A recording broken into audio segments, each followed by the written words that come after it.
also say one more thing about Amazon, and there's a really interesting term that was coined by Cory Doctorow, the sci-fi author. I don't know if you've ever heard of it. It's called enshittification. So I didn't make this up. Basically, here's what it means. You have a tech platform, and basically the first thing that it does is it tends to get huge capital injections, VC, at the very beginning, so it has surpluses. The very first thing that company does is it takes those surpluses and it gives it to the users. So Amazon, for example, when it was first starting out, because of the huge amount of capital it had, it was basically able to subsidize products basically under cost, which led to all of us buying books cheaper online than we were able to get it from, for example, our local booksellers. It just so happens that this deforms our economies and creates a sort of second order. Then all of a sudden, surprise, all of our local bookstores that we used to hang out in drinking coffee are starting to disappear because they can't compete with this pension fund subsidized zombie company over here. But all right. But okay, at a certain point, we get hooked because we're hooked on the cheap stuff because we like the goodies, right? And that's why us as consumers, we move over to that platform. Now, once we're hooked, and we're also hooked because of network effects, that's the other thing, because the more people come to the platform, the more value there is in the platform.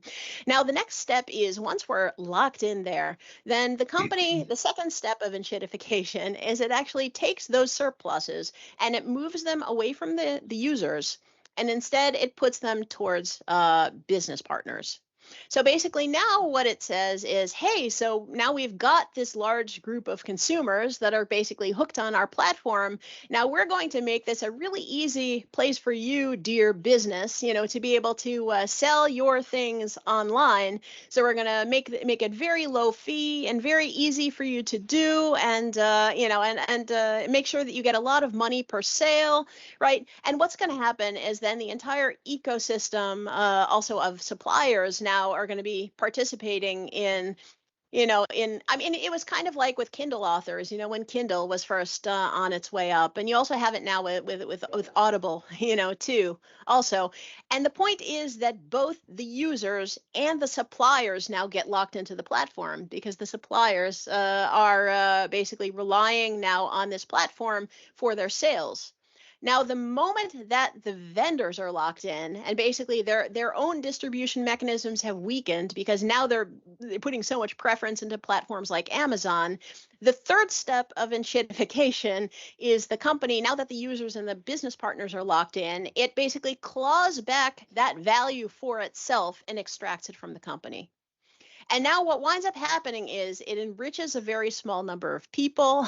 Now all of a sudden, the users are not being treated as well. Basically, costs go up for them. Also for the business partners, fees now start going up. The customer service starts getting worse. Now, when we're searching for things, we're actually seeing advertisements rather than what we really want to find, because behind the scenes on Amazon, what's actually happening is there's a constant auction for our attention and for our eyeballs. So the ads that we're seeing most of the time are the ads that the businesses paid the most for us to see, not the ones that are selling us what we actually need. So now we've got this platform that's getting really annoying because it's not even serving the platform, the initial purpose that we started using it for.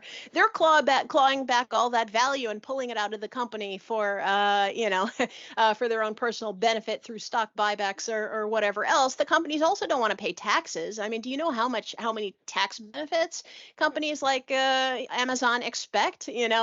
So they're not contributing almost anything back to the local companies. And the problem is, if this platform gets so shitty, it's this really fine line between pissing people off enough, or I should say, not pissing people off enough that they leave versus clawing back the maximum amount of value that you can for the shareholders. It's a razor thin line. And as soon as you cross it, like with one scandal or, then basically the company goes under. And then what happens to that ecosystem if that platform goes under? And Twitter is a perfect example of this, because we all thought we couldn't live without Twitter. And then Elon Musk took over. And now all of a sudden people are actually discovering that they can live without Twitter.